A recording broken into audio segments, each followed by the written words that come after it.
tardes. A ver, ¿lo agarro? Ahí va a ser, ahí está. Así me escucho bien, ¿verdad? Bueno, muchas gracias por estar aquí acompañándonos el día de hoy.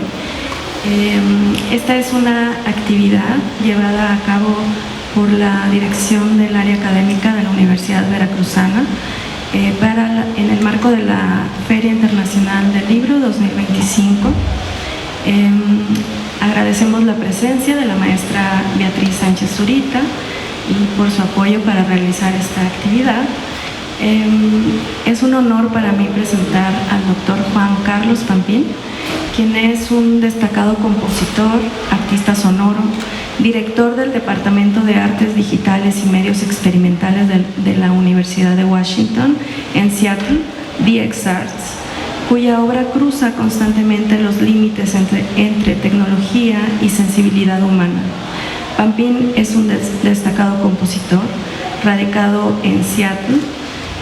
Actualmente se desempeña como director de la Universidad de Washington. Ha recibido un doctorado en composición de la Universidad de Stanford y una maestría en informática musical en Lyon, Francia. Su obra abarca desde la composición instrumental hasta las instalaciones interactivas y sus composiciones han sido reconocidas internacionalmente. Su trayectoria se destaca por una constante exploración de los límites entre las artes y la tecnología. El doctor Pampín, con quien tengo el privilegio de colaborar en proyectos de danza y tecnología desde el año 2019 aproximadamente. Así que voy a dar paso a esta conferencia, lo humano y lo artificial, singularidades de intención. Muchas gracias. Gracias a todos, gracias por la invitación, gracias maestra Beatriz por estar aquí también. Es realmente un placer estar en la UB nuevamente, debo decir, porque ya he estado otras veces y siempre me siento como en casa aquí. Así que realmente un placer. Voy a hacer dos cosas en esta charla. Voy a tratar de esclarecer un poco ese título misterioso de mi charla, sobre todo qué quiere decir la singularidad, y también tratar de ponerla en perspectiva. Y también desde mi posición como docente universitario, investigador, artista, tratar de plantear mis ideas sobre la inteligencia artificial, pero sobre todo los efectos culturales que tiene la inteligencia artificial y los efectos colaterales que no son tan visibles si no prestamos atención. Entonces, aquí vamos. Voy a leer la conferencia porque hay mucha información y no quiero perder nada. Así que bueno, voy a leer. Podríamos empezar por qué es la inteligencia artificial. ¿Escuchan bien ahí? Si me pongo así, muy bien. Mucha gente piensa que el término de inteligencia artificial no es el correcto para definirla. Sin embargo, yo pienso lo contrario. Yo creo que es un término perfecto para definir lo que es la inteligencia artificial, porque podríamos decir que la inteligencia artificial es a la inteligencia lo que el edulcorante es el azúcar. Mi padre, cuando le ofrecían edulcorante para el café, decía: edulcorante no, azúcar, por favor, prefiero morir por algo que sé que es. Años más tarde, cuando en el 2000 más o menos se supo que el aspartame, el edulcorante más usado desde los 80 y el usado en la Diet Coke también, podía causar cáncer, entendí mejor la posición de mi padre. Se preguntarán a qué viene todo esto. La inteligencia artificial, como el edulcorante, es un artificio que parece ser lo que no es.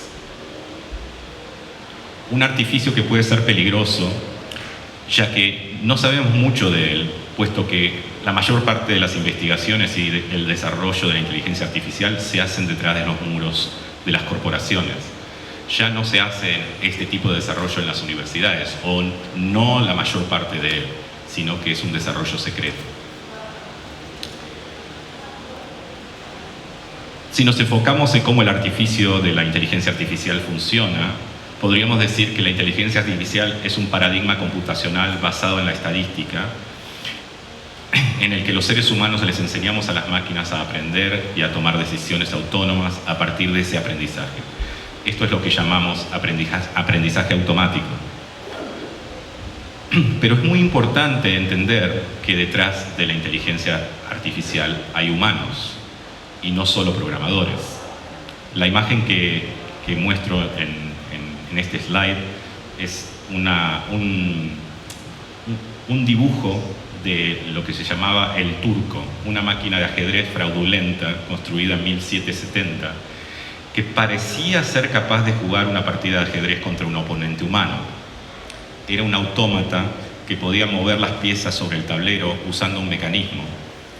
En realidad, la máquina contenía en su interior a un humano experto en ajedrez que hacía las movidas. Esa máquina dio vueltas por Europa en el siglo XVIII y venció a varios reyes y nobles, hasta que alguien se dio cuenta del artificio. Amazon Mechanical Turk, nombre que hace referencia al turco, es la fuerza de trabajo más grande detrás de las compañías de inteligencia artificial. Con centenas de miles de trabajadores, la mayoría de ellos de India y de otros países de Asia, la mayoría mujeres, casi todos trabajan etiquetando datos 24 horas al día. Es interesante que Amazon llame a este servicio inteligencia artificial en lugar de decir inteligencia humana. Sin esta gente, a quienes las compañías les pagan migajas, no existirían muchos de los servicios de inteligencia artificial que usamos a diario. Es decir, que como en El Mago de Oz, el que está detrás de la máquina es finalmente un humano. Podríamos decir que el renacimiento de la inteligencia artificial, un concepto que viene de los años 50 y pasó por varias glaciaciones, se debe mayormente al Big Data. Grandes cantidades de datos que las compañías almacenan a partir de nuestras interacciones con sus aplicaciones. Con respecto a su estructura, los algoritmos de base usados por la inteligencia artificial moderna, llamada también Deep Learning, son derivados de las redes neuronales multicapas o del neocognitrón que vemos en pantalla, una red neuronal de múltiples capas inventada por el ingeniero japonés Kunihito Fukuyama en 1970, que sigue siendo de alguna manera la base de toda la AI moderna, la inteligencia artificial moderna. Aquí es cuando el artificio se revela aún más, ya que el neocognitrón está basado en las teorías de los neurofisiólogos David Hubble y Thorsten Weiser de los años 60. Ganaron un premio Nobel por eso. Un modelo que, sin embargo, ya es antiguo y probado como obsoleto. Es decir, que la promesa de que la inteligencia artificial podía imitar perfectamente al cerebro humano es también una falacia. Podríamos decir también que la inteligencia artificial se parece mucho a una religión, la promesa de la tecnología como salvación. Aquí vemos a Ray Kurzweil, el famoso inventor de la singularidad, que es uno de los sacerdotes de esta religión. ¿Qué es la singularidad para Kurzweil? La idea es que, si ven en este gráfico que está proyectado aquí, la idea de Kurzweil es que la tecnología, a través de los años, ha ido evolucionando de tal manera que es cada vez más potente o más rápida. El gráfico, no sé si llegan a ver, pero en el eje Y, el gráfico tiene cálculos por segundo por $1000. O sea que es una combinación de cuán rápida es y cuán económicamente eficaz es también. y el eje X es en años.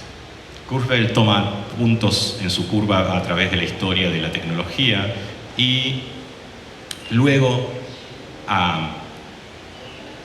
lanza como predicciones, como buen profeta.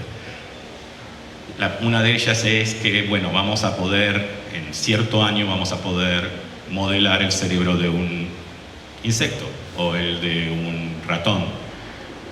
En un momento también, y pueden cruzar la curva y ver qué año, según él, vamos a poder modelar completamente el cerebro humano.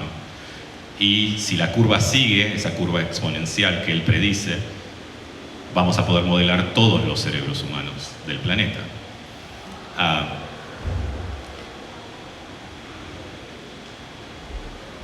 Kurzweil muestra estas curvas exponenciales como si fueran reliquias santas, pero no hay ninguna evidencia de que esto sea así. De hecho, esta curva, la que se llama curva de Moore, no se ha verificado en los últimos años. Es decir, porque hay como un límite en lo que la tecnología actual puede hacer. Lo único que pueden hacer es incrementar el tamaño de las redes neuronales, pero no hay ningún desarrollo que sea nuevo, que haga que estas redes neuronales sean realmente mucho más eficaces. Y que tal vez no sea la red neuronal el futuro para llegar a la famosa singularidad. Imaginen ustedes que en la época de la revolución industrial mucha gente creía que con la máquina a vapor se iba a poder llegar a la luna, pero eso nunca sucedió, ¿no? Tuvo que haber un cambio de paradigma. Bueno, el cambio de paradigma todavía no sucede y seguimos usando ideas de los años 50 con respecto a la inteligencia artificial. Lo que sí sucede es que estas compañías tienen cada vez más poder y más dinero para hacer redes neuronales más grandes, lo cual también ahora vamos a hablar de eso, es un problema. Entonces, el paraíso de la singularidad está por llegar, dice Kurzweil en su libro, y las máquinas serán superinteligentes y superiores a los humanos. Se parece como una imagen muy cercana a un Dios hecho a nuestra imagen y semejanza que nos dominará y nos castigará si no le rendimos pleitesía. Gente como el filósofo inglés Nick Bostrom tiene fe ciega en la promesa de eternidad del transhumanismo, por ejemplo. Y realmente confía en que la inteligencia artificial ayudará a ir más allá del cielo y conquistar el universo con Marte como primera escala. Y que los humanos podremos eventualmente ser inmortales si nos hibridamos con la tecnología. Otro apóstol de esta religión, Yuval Harari, escribió su Biblia llamada Homo Deus. Pero a diferencia de otras religiones, como el catolicismo, por ejemplo, que dedica ciertos recursos a ayudar a los pobres y a desahuciados, los cultores de la inteligencia artificial prefieren el evangelio del largo placismo radical y el altruismo efectivo. ¿Cuál sería la idea? La idea es que el mundo está en crisis terminal y el cambio climático es irreversible. Ya es tarde para todo, salvo para que una pequeña minoría sobreviva. Los demás, la humanidad entera, está perdida. No hay que pensar en las personas, sino en la especie. Una pequeña minoría debe sobrevivir para recrear el mundo gracias a la inteligencia artificial cuando todo haya explotado. Como ven en este slide, me parece muy interesante, la idea de qué es el altruismo efectivo o eficaz, es que unos pocos llegan a la cima y luego cuando llegan a la cima ayudan a otros pocos a llegar. Es un poco como pasa en los aviones que le dicen póngase la máscara a usted primero y luego a su hijo o a su bebé. Y uno dice, no, de ninguna manera, yo se la voy a poner primero a mi bebé o a su hija, a mi hijo. No, en este caso no, se la ponen primero de ellos y ellos llegan a la cima y luego tal vez le tienden la mano, como ven ahí, a algunos otros para que lleguen. Es decir, que creen que es más efectivo invertir en inteligencia artificial que ayudar a la gente que se muere de hambre en el presente, porque en el largo plazo la inteligencia artificial salvará a la especie humana y eso es una causa mucho más noble. Vemos aquí otro ejemplo. En este ejemplo es interesante porque la idea es que ese hombre que vemos frente a lo que podría ser la humanidad, al principio está muy cerca de una de las personas y está por ayudarlas y darle plata, pero no tiene el corazón alineado con el cerebro. Y lo que se trata en el altruismo eficaz es lograr ese alineamiento. Entonces, lo que hay que hacer, según ellos, es dar un paso atrás y poder ayudar a más gente y tratar de tener el cerebro más alineado con nuestro corazón. Y cuanto más paradójicamente, cuanto más nos alejamos de la gente, más alineados están y más vamos a poder ayudar a más gente. La idea final es alejarnos tanto de la gente que podamos ayudar a la humanidad, pero dentro de cientos de años. Un cultor de diría casi un evangelista de esta religión, es William McCaskill. Ese es su libro donde explica por qué debemos hacer eso y no ayudar al planeta o a la gente en este momento. Ustedes se preguntarán, ¿pero por qué prestarle atención a esta religión de pacotilla y a esta gente desquiciada que si leen sus libros escribe mal y en un tono apocalíptico que nadie podía tomárselo en serio? Bueno, el problema es que gente como Harari, Bostrom, McCaskill son los filósofos de cabecera de gente como Mark Zuckerberg, Jeff Bezos, Elon Musk y otros, lo que podríamos llamar tecnofeudalistas. Además, Ray Kurzweil está a cargo de toda el área de inteligencia artificial de Google. Es decir, el señor Singularidad tiene a cargo toda el área de inteligencia artificial de Google, con un presupuesto de solo 75.000 millones de dólares al año.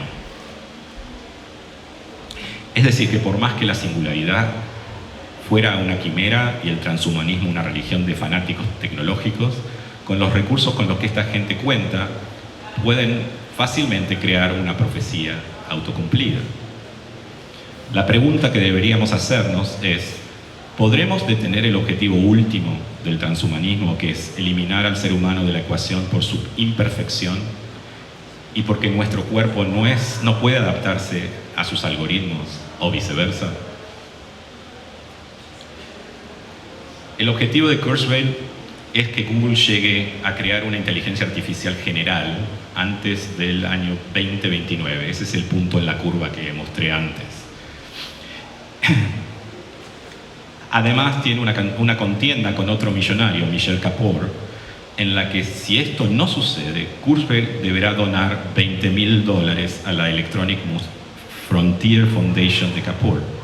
Parece no tenerse mucha fe, ¿no? Porque $20.000 teniendo 75.000 millones de dólares al año parece nada, ¿no? Parece un cambio, ¿no? El cambio que algo que le puede dar a alguien que lo ayudó para limpiar el coche.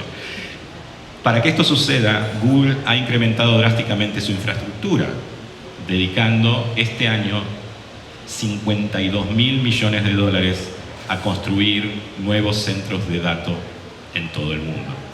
La foto que vemos aquí muestra uno de ellos.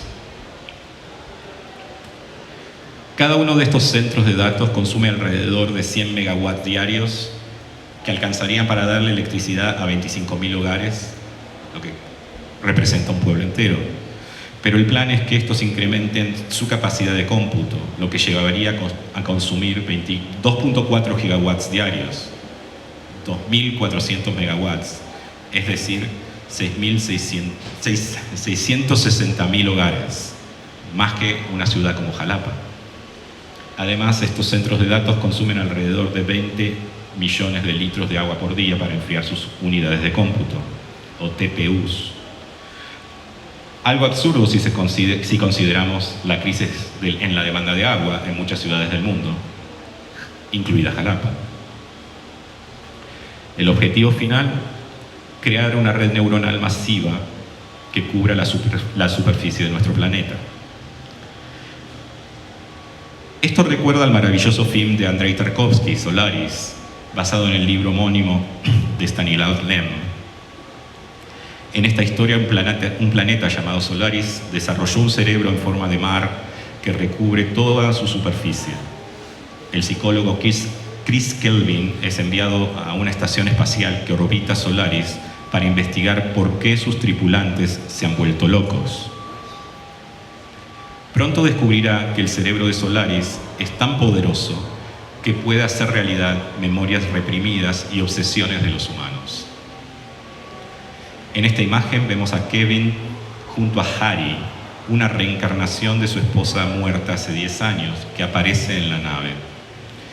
Esta es la tercera vez que Kevin trata de matarla, pero Harry vuelve cada noche. ¿Nos encontraremos con pesadillas parecidas cuando la singularidad de Kurzweil se haga realidad? No sabemos. Pero lo que sabemos es que hay ciertas cosas que podemos hacer como humanos para proteger la verdadera singularidad, que es la singularidad de la vida sobre este planeta. La primera es defender la democracia, porque los escollos más importantes para los tecnofeudalistas son la democracia y el Estado, puesto que estas son las únicas herramientas que tenemos para regular y controlar sus actividades. Es evidente que el ataque a la democracia y el desmantelamiento del Estado por parte de la ultraderecha a nivel global está relacionado con esta religión. Por eso pueden ver que gente como Elon Musk apoya a gobiernos de ultraderecha, tanto en Estados Unidos como en Alemania, por ejemplo.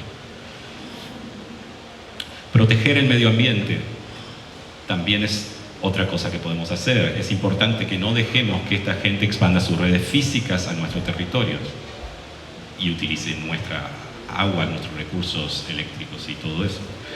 Esto es tanto una cuestión de supervivencia para nosotros los humanos como también para otros seres vivos que se ven indefensos frente a la destrucción del planeta. Ustedes podían ver los ciervitos ahí al lado del centro de cómputo de Google, en Ohio. Esta es quizás la más importante de todas las sugerencias que tengo, que es usar la inteligencia artificial con responsabilidad. Si bien es importante entender qué hay detrás de la inteligencia artificial y saber de su impacto ambiental, también lo es entender el impacto que ésta tiene en nuestra especie. Cada vez que utilizamos ChatGPT o Gemini o cualquier otra, estamos entrenando sus redes neuronales y desentrenando las nuestras. Por algo esas plataformas son gratis, porque estamos trabajando para ellos. En el largo plazo, esto puede tener consecuencias en el cerebro humano, ya que esta delegación de funciones masiva no es solamente unidireccional. Cuando delegamos las funciones, la inteligencia artificial no formatea el cerebro. Después de todo, quizás Kurzweil no va a necesitar de su bendita singularidad si nuestros cerebros se degradan hasta cruzar la curva hacia abajo. En su libro Tecnofeudalismo, Yanis Varoufakis lo explica brillantemente usando a Alexa como ejemplo. Empiezo la cita. Esto significa que lo que comienza con nosotros entrenando a Alexa para que haga cosas por nosotros, pronto se escapa de nuestro control y se convierte en algo que no podemos comprender ni regular. Porque una vez que hemos entrenado su algoritmo y le hemos proporcionado datos sobre nuestros hábitos y deseos, Alexa empieza a entrenarnos. ¿Cómo lo hace? Empieza con pequeños empujoncitos para proporcionarnos más información sobre nuestros caprichos, que luego adapta para que tengamos acceso a videos, textos y música que apreciamos. Una vez que nos ha conquistado de esta manera, nos volvemos más sugestionables a su guía. En otras palabras, Alexa nos entrena para que la entrenemos mejor. El siguiente paso es más inquietante. Tras impresionarnos con su capacidad para apelar a nuestros gustos, procede a seleccionarlos. Esto lo hace exponiéndonos a imágenes, textos y experiencias de video que selecciona para condicionar sutilmente nuestros caprichos. En poco tiempo nos está entrenando para que la entrenemos, a que la entrenemos, a que la entrenemos, a que nos entrene, hasta el infinito. Este bucle infinito o regresión permite a Alexa y a la gran red algorítmica que se esconde en la nube tras ella a guiar nuestro comportamiento de maneras sumamente lucrativas para su propietario, en este caso Jeff Bezos.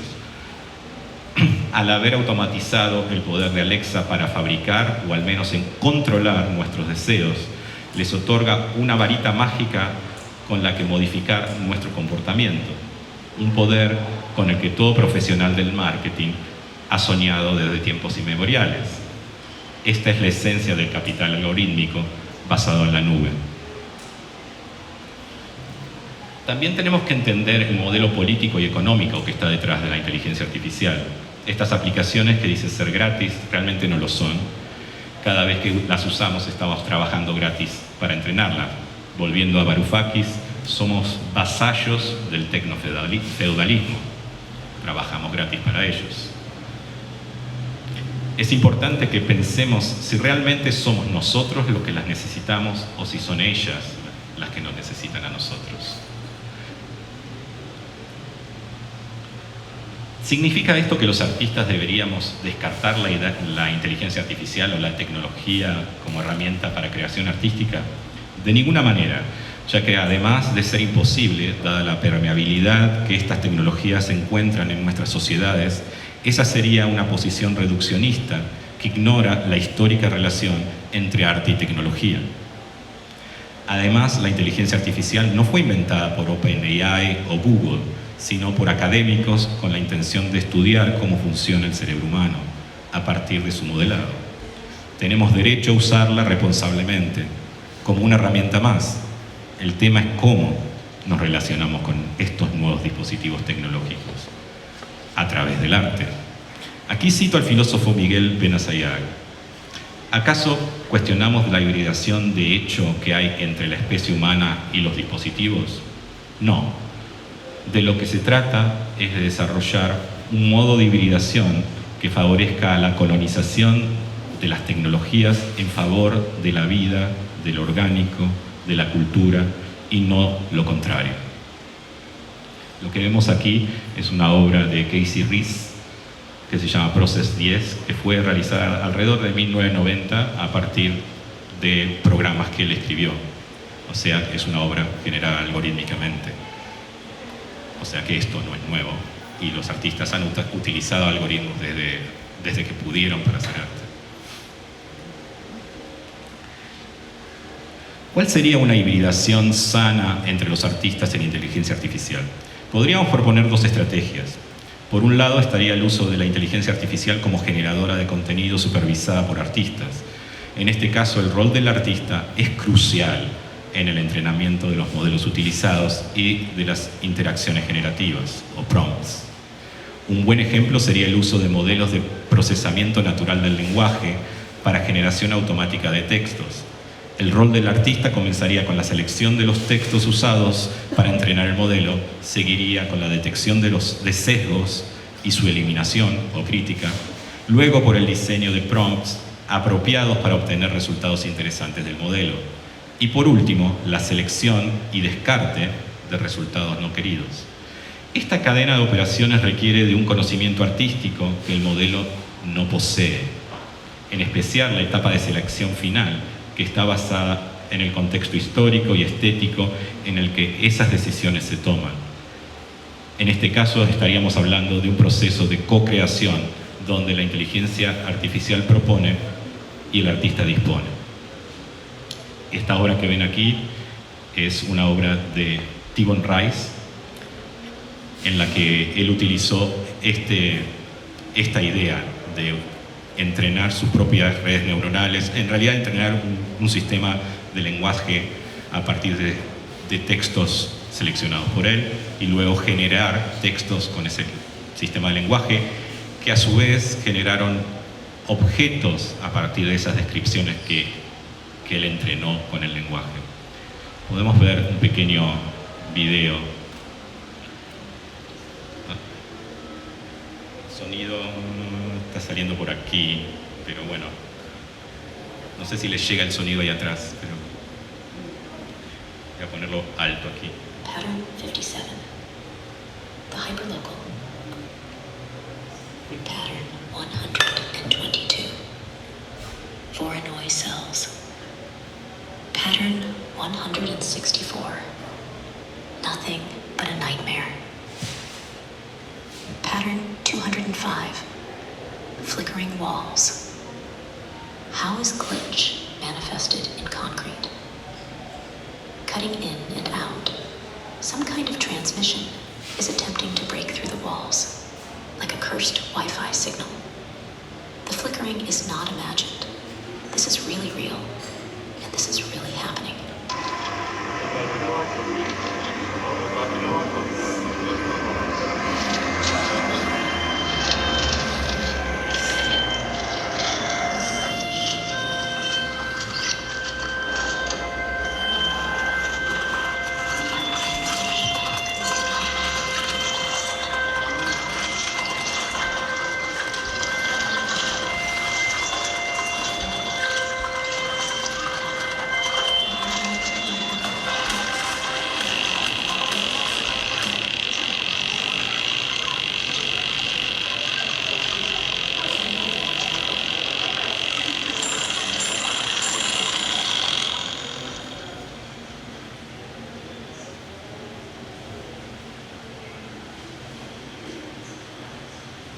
Pattern 121. Deep conflict. An idea that encourages architects to look within and explore the darker aspects of modern culture. Taking the principal concept of conflict and applying it to an architectural context. This philosophy suggests that buildings and their inhabitants should embrace the turmoil and chaos inherent in life, giving each building an identity that is at once unsettling and comforting in its familiarity, while also stimulating constructive dialogue and reaction.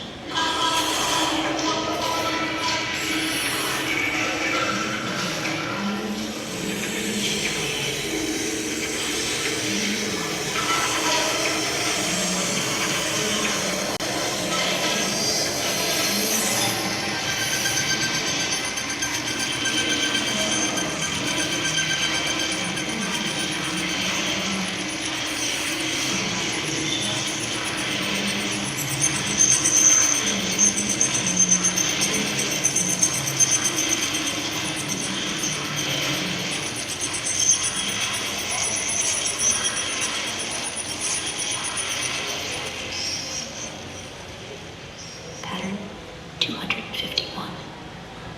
Gradual stiffening. As the days pass, we notice small, subtle changes in our homes. The lights stay on longer than usual. The thermostat is turned up significantly, and our coffee maker seems to be brewing stronger and stronger. Paranoid suspicions lead us to dismantle the AI systems in our homes, only to realize that it may be too late. The gradual stiffening has taken hold, and we become captive to the very technology we once trusted.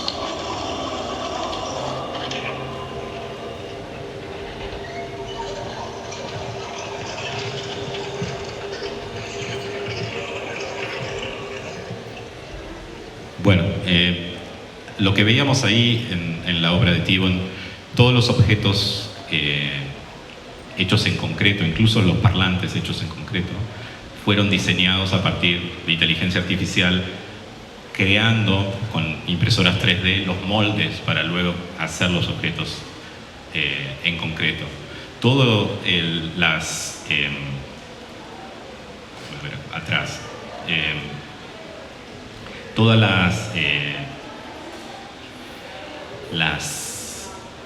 todos los textos provienen de un libro de un arquitecto, tengo el nombre ahora aquí, disculpas, que recompiló mirando construcciones en el Midwest de Estados Unidos, objetos de diseño de los edificios que fue viendo. y creó lo que llamó un pattern language, un lenguaje de patrones que encontró. Lo que hizo T-Bone, y hay como 200 y pico, creo que son 235 o 53, 253 patrones. Lo que hizo T-Bone fue entrenar este modelo para que fuera generando nuevos objetos y luego construirlos, pero no construir el objeto mismo, sino los moldes que pueden construir el objeto. Y luego esta voz artificial que lee los textos generados. Entonces, en este caso, el modelo que fue usado fue entrenado desde cero, no fue usado ningún ChatGPT, ninguno de esos modelos artificiales que encontramos a la venta en Internet, sino un modelo que él pudo entrenar y que él pudo entrenar y saber cómo funciona hasta cierto punto, por supuesto, porque él es un artista y no un científico, pero se tomó el trabajo de hacer todo el entrenamiento, de todo lo que dije antes, ¿no? De filtrar los datos, encontrar los resultados que a él le parecieron más interesantes y seleccionarlos en función de lo que él quería decir. Eso es muy importante en este caso, porque el artista es el que en este caso decide qué es y cómo se relaciona con la inteligencia artificial. Sí, hay un proceso de co-creación, pero el artista es el que toma la decisión final. Voy a pasar a otra propuesta de uso de la inteligencia artificial en arte, que sería una propuesta que implicaría una relación diferente. En este caso se desistiría de la co-creación y se pasaría a un modelo de creación asistida. Por ejemplo, podemos pensar en un sistema que clasifica sonidos grabados en función de sus cualidades tímbricas y luego crea mapas en los cuales sonidos perceptualmente similares se agrupan en distintas regiones. Estos mapas podrían ser construidos a mano por un usuario humano si usáramos un número limitado de sonidos, pero sería imposible de realizar a mano cuando el número de sonidos es muy elevado, o llevaría por ahí mucho tiempo. Además, lo que define el timbre de un sonido perceptualmente es multidimensional, es decir, no corresponde a un único parámetro, sino a una red de parámetros. Aquí es cuando las herramientas de inteligencia artificial pueden ser útiles para trabajar con grandes volúmenes de datos que poseen múltiples dimensiones. En este caso estaríamos hablando de un ecosistema de creación en el cual la inteligencia artificial es una herramienta más. Lo que vemos ahí en la pantalla es uno de estos mapas creados a partir de grabaciones de campo hechas en un bosque de California. Los distintos colores agrupan sonidos similares. Podemos pensar que no me acuerdo exactamente ahora cómo es, pero funciona más o menos así. En el cuadrante superior derecho, todos los puntos verdes corresponderían, por ejemplo, a sonidos de pájaros. Y por ahí en el cuadrante inferior izquierdo, ese color musgo, corresponde a sonidos de agua que se grabaron. Todo eso esa separación se fue haciendo a partir de aprendizaje automático, sin el uso de una persona, sino que a partir de las características de los sonidos, el sistema fue creando estos núcleos o estas regiones de los mapas. A su vez, esos mapas también pueden, de alguna manera, podríamos decir, tocarse, es decir, que podemos tener una interacción con ellos y hacer sonar los distintos sonidos a partir de esa interacción. Esta imagen muestra la obra que hicimos con Abigail, que se llama En Bosque Cersei, presentada aquí en Jalapa hace años, luego en un montón de otros lugares, en la Ciudad de México, en Seattle también. Si pueden, no sé si llegan a ver, pero los dos performers que están en la imagen tienen como un brazalete en su brazo derecho, ese brazo que tienen colgando, tienen un pequeño brazalete que detecta los movimientos de sus brazos, pero también detectan la tensión de sus músculos, o sea que ellos tensionando o relajando los músculos de ese brazo pueden tener control sobre cómo navegan el mapa de sonidos, haciendo que ciertos sonidos suenen más, otros menos. Además, con el mover, pueden moverse dentro del mapa de sonidos. Es importante que notar que en estos... Bueno, voy a pasar al slide siguiente rápido para que vean un poquito de la obra.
En este caso los dos artistas están controlando los sonidos, pero también el video que se ve detrás, que se va a revelar en un momento, se va a ver mejor tal vez.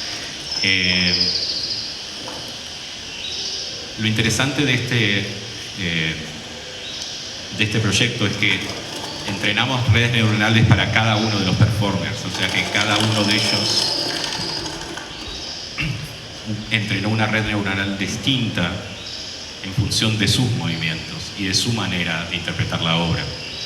Y fuimos desarrollando con Abigail la coreografía, buscando que el sistema reaccione a los movimientos que ellos proponían mientras hacíamos la coreografía. Es decir, que el sistema de inteligencia artificial está a disposición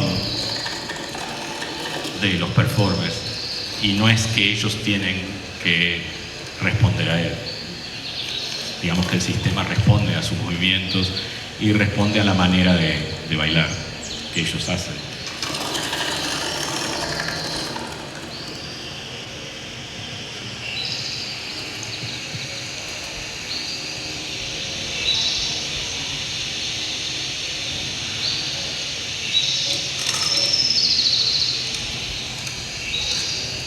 Además, como cada uno de ellos tiene, la reacción a sus músculos es distinta, cada uno de ellos tiene como una manera de usar sus brazos y su tensión. Cada una de esas cosas llevó tiempo, llevaron varias horas de entrenamiento, pero finalmente lo que obtuvimos fueron un modelo que estaba desarrollado especialmente para cada uno de ellos y que respondía exactamente a la manera de interpretar la obra. Teníamos no solamente ellos dos como performers, también llegamos a tener hasta 7 distintos performers.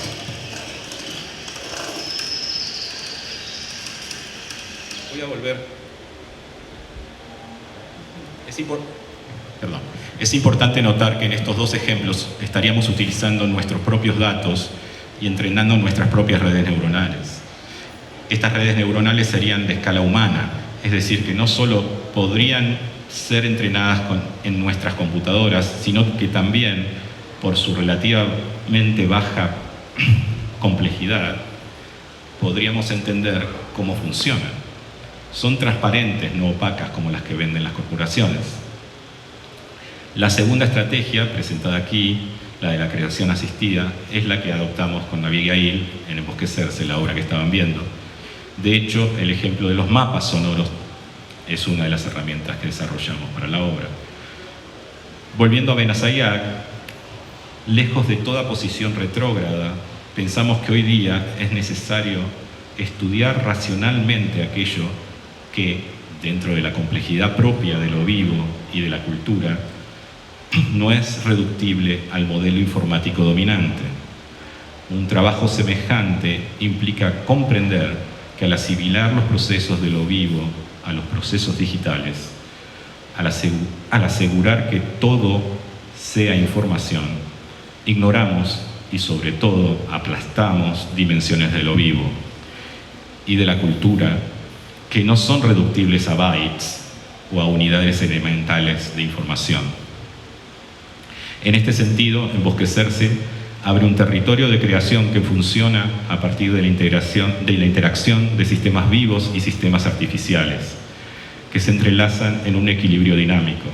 La investigación, mediada por la tecnología, busca expandir la potencia de lo humano, la cual se deja permear por el ordenamiento de lo vivo y su singularidad. Finalmente, me parece importante decir que la obsesión de los humanos con crear una inteligencia artificial general no es nada nuevo, como tampoco los fracasos. Los humanos hemos imaginado muchas veces estar en el lugar de Dios y nuestros intentos han siempre resultado en tragedia. A propósito, quisiera terminar esta presentación con unos fragmentos del poema El Golem de Jorge Luis Borges. Los artificios y el candor del hombre no tienen fin. Sabemos que hubo un día en que el pueblo de Dios buscaba el nombre en las vigilias de la judería. El simulacro alzó los sonolientos párpados y vio formas y colores que no entendió, perdidos en rumores, y ensayó temerosos movimientos. Gradualmente se vio, como nosotros, aprisionado en esta red sonora de antes, después, ayer, mientras, ahora, derecha, izquierda, yo, tú, aquellos, otros. El rabí le explicaba el universo: esto es mi pie, esto el tuyo, esto la soga. Y logró, al cabo de años, que el perverso barriera bien o mal la sinagoga. Tal vez hubo un error en la grafía o en la articulación del sacro nombre. A pesar de tan alta hechicería, no aprendió a hablar el aprendiz de hombre. Sus ojos, menos de hombre que de perro, y harto menos de perro que de cosa, seguían al rabí por la dudosa penumbra de las piezas del encierro. El rabí lo miraba con ternura y con algún horror. ¿Cómo?, se dijo, pude engendrar este penoso hijo y la inacción dejé que la cordura. ¿Por qué di en agregar a la infinita serie un símbolo más? ¿Por qué a la vana madeja que lo eterno se devana di otra causa, otro efecto, otra cuita? En la hora de la angustia y de Durbaga, en su golem los ojos detenía. ¿Quién nos dirá las cosas que sentía Dios al mirar a su rabino en Praga? Gracias.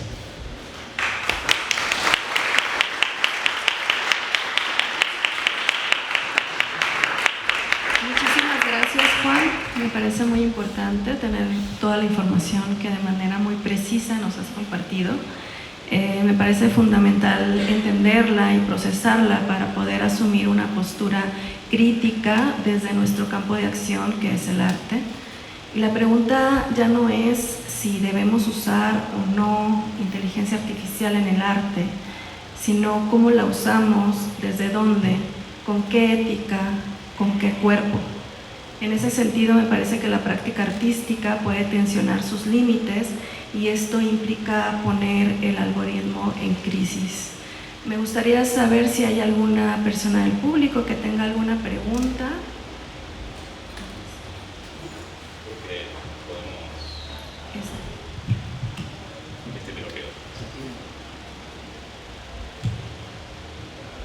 Bueno, mi nombre es Benjamín Valenzuela Hernández y yo estuve en esta escuela como en 1970 y ya había estos intentos de manifestación de, yo le llamaría inteligencia no artificial, ¿no? Recuerdo a Morandini haciendo la torre cinética, que con ese ejemplo le ponía música y empezaba el movimiento, se movían motores, se movían luces, se ponían en función de, ¿cómo se llama? En función del tipo de música era el movimiento que se generaba. Y también recuerdo más aún que en la parte de hasta arriba hizo un platillo de cobre que en teoría recibía los mensajes astrales, y esos mensajes inteligentes, no sé si, porque no eran artificiales, ¿no? Como ahora le podemos llamar inteligencia artificial, causaban un efecto en la misma torre. ¿Qué nos podría comentar al respecto? Creo que los artistas desde hace mucho tiempo hemos interactuado con las distintas tecnologías que tenemos a mano, ¿no? En este tipo de lo que podríamos llamar escultura cinética o arte cinético, o cinético, sí, cinético. Creo que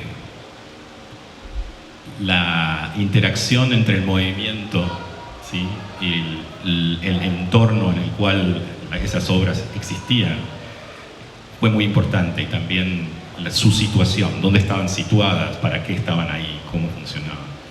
Creo que en función de lo que fue la charla, creo que eso es lo que también se está perdiendo con la inteligencia artificial, porque todo está situado detrás de la pantalla. Empieza a ser un territorio digital y solo digital. Por eso me pareció interesante mostrarle la obra de Thiebaud, ¿no? Que medio que saca de lo digital al mundo, creando estos objetos que parecen muy digitales, ¿no? Es como construir objetos digitales en el mundo real usando concreto, ¿no? Como esta idea de, bueno, la crítica, ¿no?, a la construcción y a la arquitectura brutalista, tal vez, a partir de la inteligencia artificial, lo que puede ser el sueño, ¿no?, de, bueno, a partir de ahora podríamos también usarla para diseñar nuestras casas del futuro. No hay poca gente que lo haga en este momento. Pero ese cambio, ¿no?, entre el espacio real, la situación, cuando hablo de situación hablo de su lugar, la tierra, creo que Fuchs, un teórico argentino, decía que la idea existe, o voy a ser un carnicero con eso, porque no me acuerdo exactamente, pero dice algo así, que las ideas existen por el cuerpo en que gravitan, por el suelo en que gravitan. Entonces, ese tipo de obras, por ejemplo, o muchas otras obras hechas por artistas que creían que cierta ubicación donde también llegaban mensajes astrales, son inmemoriales. O sea, muchas de las pirámides de este país estaban pensadas de esa manera por esas civilizaciones con otra cosmogonía y demás. Me pregunto yo si no es nuestra nueva cosmogonía, es lo digital, si el futuro será ese, porque bueno, un poco lo que el transhumanismo, esta gente propone, es que sea así. Y el problema, como decía antes, es que cómo entran los cuerpos dentro de eso. Es ahí el problema. ¿Cómo entraría también el espacio físico, los lugares, las culturas de esos lugares?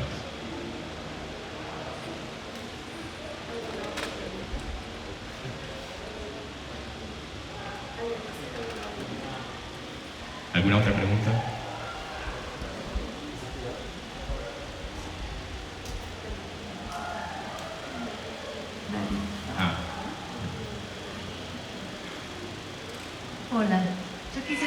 bueno, pedirles que hablen un poco acerca del proceso creativo detrás de Embosquecerse.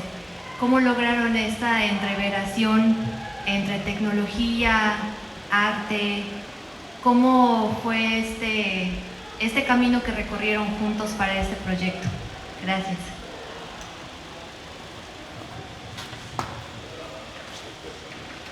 Bueno, rápidamente podría comentar que justo el punto de partida fue transitar un camino para no borrar lo humano, para ponerle cuerpo a este campo, ¿no? del trabajo con la inteligencia artificial, ¿no?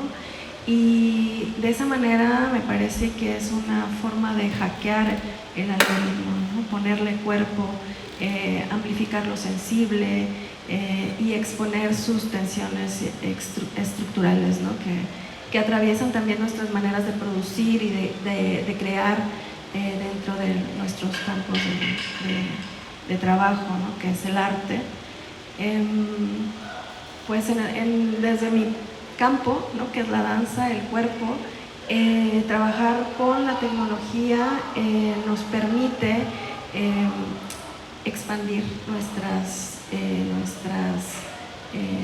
formas y nuestras prácticas, nuestra manera de abordar la escena y algo que mencionaste hace rato con respecto a cómo fue este proceso de entrenamiento de las redes neuronales a través de estos dispositivos que eran los brazaletes para los performers. Fue muy interesante cómo generar como esa comunicación entre la máquina y el cuerpo y cómo pues tener como un proceso de entrenamiento particular de cada cuerpo en donde respondía pues a las diferencias del tono muscular, de la fuerza, ¿no? de las modulaciones de los movimientos, y que eso también fue parte de una expansión para nuestra práctica. Sí, la otra cosa es que cuando empezamos a trabajar partimos de un concepto, no partimos de la tecnología en sí misma. Luego la tecnología qué tecnología usar de alguna manera va surgiendo a partir de eso. En este caso la idea de embosquecerse surge a partir de esta idea de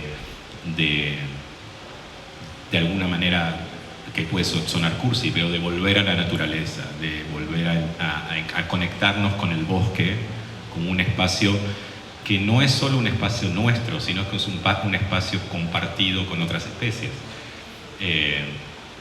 Y el concepto mismo que viene de un libro de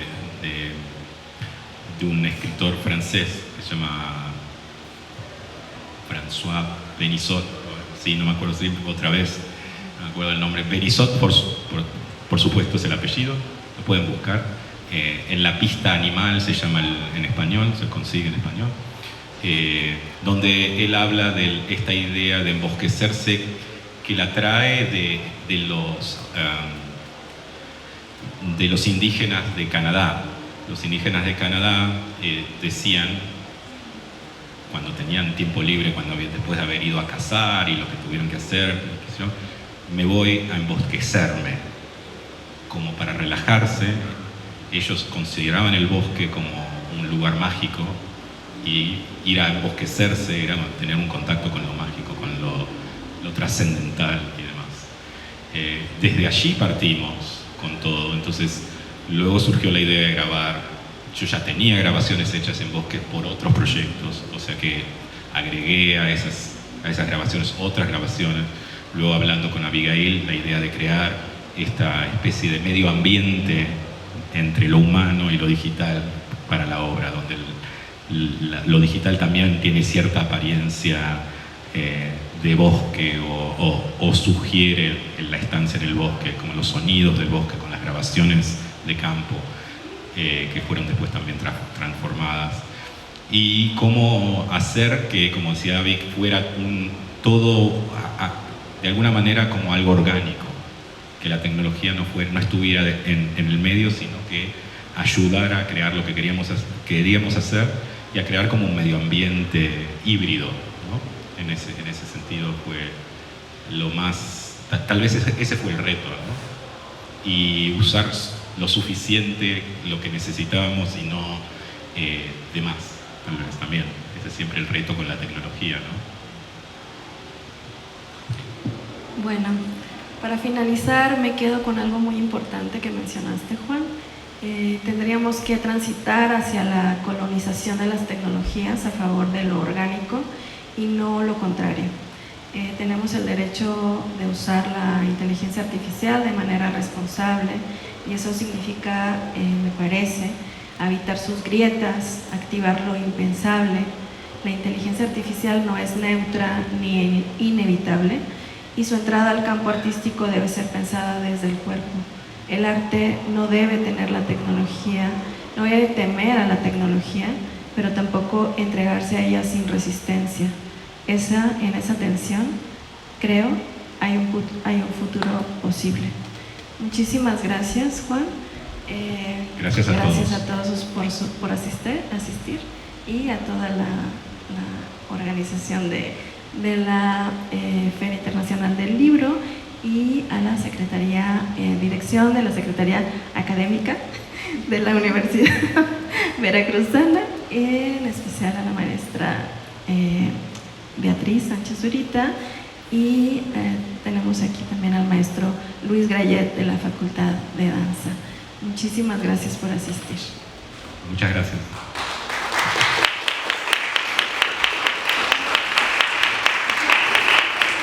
Ahí puse la lista de libros que usé para la presentación, si tienen interés, le pueden sacar una foto.